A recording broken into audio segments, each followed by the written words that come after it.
Hey guys, and welcome back to the channel. I hope you're all well, surviving, thriving, etc, etc. So my video last week was more of a feature topic about toxic body positivity, and I didn't touch on any of my usual updates or goals for the next week. So I'll cover the last 2 weeks in this video. Not an overly strong 2 weeks, I must say. Exercise was lagging. I have not been getting up in the mornings to exercise like I said I would. My commitments at work have really ramped up, and that is definitely not an excuse not to exercise, but it was a bit of a spanner in the works in terms of trying to rework my schedule and my routine. I did manage to stick to 2 coffees each day and only crept into the 3rd coffee on one day in the last 2 weeks, which is pretty good. And I absolutely noticed a difference. My sleep was so much better. I got to sleep quicker, and I also didn't wake up as much during the night. And I'm pretty sure my anxiety decreased when I decreased my caffeine intake, which is hardly groundbreaking, but it is always a bit different when you feel it for yourself. So I doubt it was a coincidence, because a lot of people have said that reducing their caffeine intake, their coffee intake, has helped with their feelings of anxiety. So there you go. My tummy's been feeling a bit weird the last 2 weeks or so. Bloating on and off, but it doesn't seem to be caused by a specific food or a specific time in the month. So yeah, I don't really know what's going on there.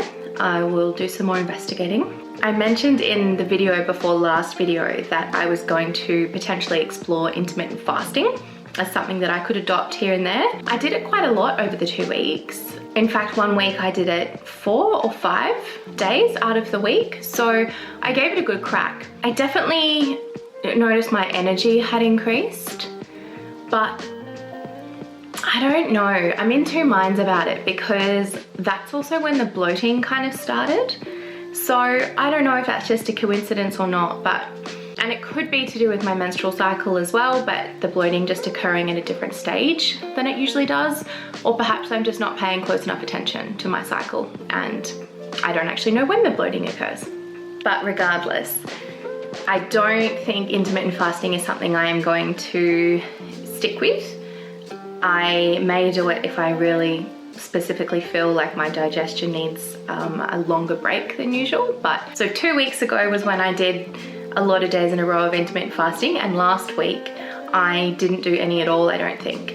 And I have to say my energy seemed pretty good still, and my gut health seemed pretty good. I don't know, I'm struggling to find a pattern, and I think a food diary could be quite helpful. I have briefly touched on this before, but I'm paying really close attention to the foods that don't sit well with me and just not eating them, which sounds like the most logical thing in the world, but I know a lot of people who eat food that doesn't agree with them because it's so delicious. It's not uncommon.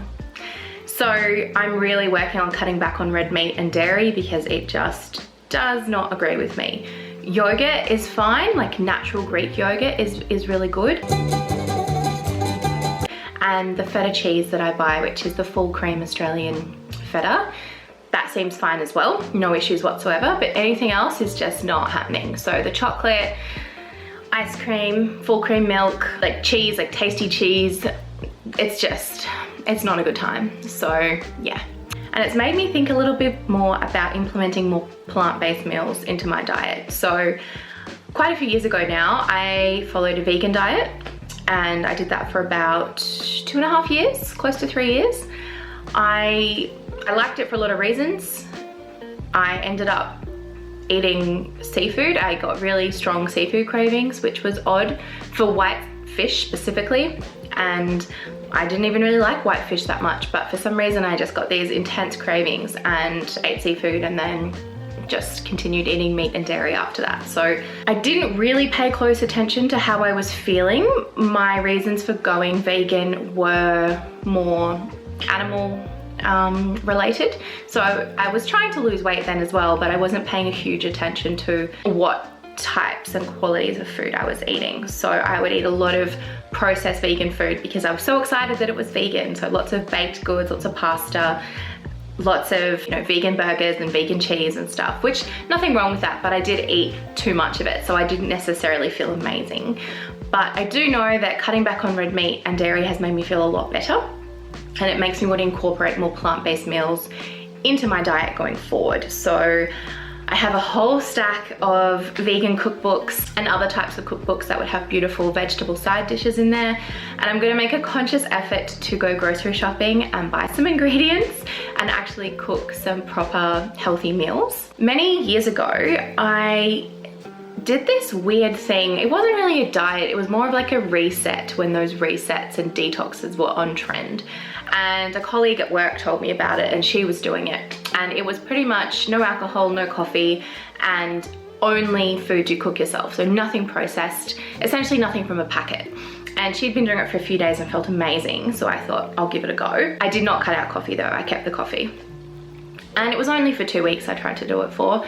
And it was amazing. Like, I felt really, really good. It could be for a multitude of reasons, but I'm keen to kind of make foods from scratch instead of buying everything in a packet, because the packet is definitely convenient and I hate cooking, as I have stressed a number of times here. But I think I'm gonna give it a go. I think you're brave. For the next week, I'm really gonna step it up a notch. I'm gonna impress myself. I'm gonna shop, cook, and eat some beautiful foods that are full of plant matter and see how I feel. I'm not going vegan again or anything like that. I just want to incorporate more plant-based foods into my diet, which most of us can definitely do with. I also found that I seem to function better when I have snacks at work, which kind of goes back to this intermittent fasting. Even if I eat a similar amount of food, whether I'm fasting or not, having some snacks in the morning really does help me. I'm not a big breakfast person because I don't want to eat breakfast at 7 o'clock in the morning, which is the only time I can do it before I go to work. I get hungry at about 9:30. So I have found having a coffee and some blueberries or a banana really helps and keeps my energy going throughout the morning. And then before lunch, I've been having some cucumber sticks, some capsicum, some cherry tomatoes, and I've also added in a little bit of feta as well. So lots of fruit, lots of veggies, kind of snacking on them in the morning. I'm not doing it mindlessly and for the sake of it. I have them there, and if I get hungry, I eat them, which again, sounds really obvious, but when you're relearning your relationship with food, even the simplest things like eating when you're actually hungry can be something that's a little bit tricky to navigate. And then I've been having a nice healthy lunch with some kind of variation of chicken and brown rice or noodles and lots of veggies. Next week, I'm gonna try and do similar types of foods, but incorporate a vegan or vegetarian protein instead of chicken, just to see how it goes. If I find that plant-based is good for me and works for me, it's something that I would love to incorporate going forward, but I would also love to go out and have a chicken palmy every now and then. I also love seafood, so I love to eat that on special occasions or when I really feel like it as well. It typically sits quite well with me, stomach-wise, just not too much of it, which I suppose is the same for most people. I really strongly believe that if people think that going vegan is either yes or no, and there is no middle ground, so many more people won't do it because they think they have to go all in or nothing. But you don't have to categorize your diet. You don't have to put yourself in a box in terms of what you eat. You can just eat whatever you want, whatever you feel like, whenever you want. And if you are plant-based 90% of the time, that's great. But it doesn't mean you have to try and push yourself over the line to be 100% plant-based, because if that's the difference between you doing it and not doing it, that last little bit could make you go, no, it's too hard, I'm not doing it. And you end up going back to eating meat and dairy all the time. Milk was a bad choice. So by trying to go fully vegan, you've actually kind of scared yourself off and you've gone back to your normal habits. So incorporating more plant-based meals, being more conscious of where your food comes from in terms of how the animals are treated and from an environmental perspective as well. Just be more aware, make more conscious decisions, and that's already a lot more than most people do. So don't strive for perfection in anything you do, really, just aim to be better, which is what I intend to do next week, and I'm kind of looking forward to it. I have noticed that the scales are not moving down as quickly as I would like. I believe it's multifaceted. I think genuinely I need to be doing better. Some of my decisions that are not well thought out, as I've touched on before, especially over the weekends, just eating whatever's convenient, I think that is contributing to me not losing weight as quickly as I would like. So I do need to focus on that again, / more. The other thing is, it's not all about the scales, as I've said before. I'm not using that as my only metric. I have just been hopping on every now and then just to see how things are going and making sure that it doesn't get me down. So whilst they're not moving down as quickly as I would have expected, my clothes are fitting a lot better. They're looser. My face looks a bit slimmer, I think. But again, that could just be me. I have more energy. I feel better about myself. So they are some non-scale wins for me. But this is a journey, and whilst I have learned a lot about health and nutrition and fitness and what I want in life in the past, I am still learning. So I can make adjustments, I can change my mind, I can change my approach, I can do anything I want, and so can you. So to recap, next week, more plant-based food, less processed food, exercise 4 times. For God's sake, it's really not that hard. Exercise 4 times. Foam roll once. I'm also going to introduce a stretching session as well. I'm looking forward to that. I think I'm going to make it quite nice and part of my bedtime routine. So cut off the electronic devices, put on some nice music, maybe a candle, and just stretch before I get into bed. And I'm going to be even more mindful about the things that I'm eating over the weekend, because I don't want 2 days of the week to bring down all the efforts I'm putting in during the week. The other thing I've realized is, if I'm at a weight that I'm really happy with at the end of this health journey, I can probably go back to being a little bit less stringent around what I eat. And that's because at that point, I'll only be trying to maintain my weight. Now I'm actively trying to lose weight, which, whilst I can still be anti-diet culture, and I still don't need to cut out entire food groups or monitor my calories and eat as much as a 6-year-old child is eating, I still probably need to put a little bit more thought into what I'm eating and just be mindful that I'm actually not eating or drinking too much, because it does add up. So for example, last weekend we went out down to the Gold Coast and I had some amazing cocktails, really, really delicious. But that all kind of counts. We went home and I had some lovely wine, and again, I don't feel bad about that or guilty about that, but those kinds of things, they do add up, and it's important to be mindful of them if you're actively trying to lose weight. Not to say you can't have cocktails or wine, but if you're gonna go home and have wine on a Friday night and a pizza, and then Saturday night you're having more wine and pasta, and you're having cheese and dip and whatever else it may be, and then Sunday you go out for breakfast and you get some pastries and whatever. That's great, it's fun, but it does add up.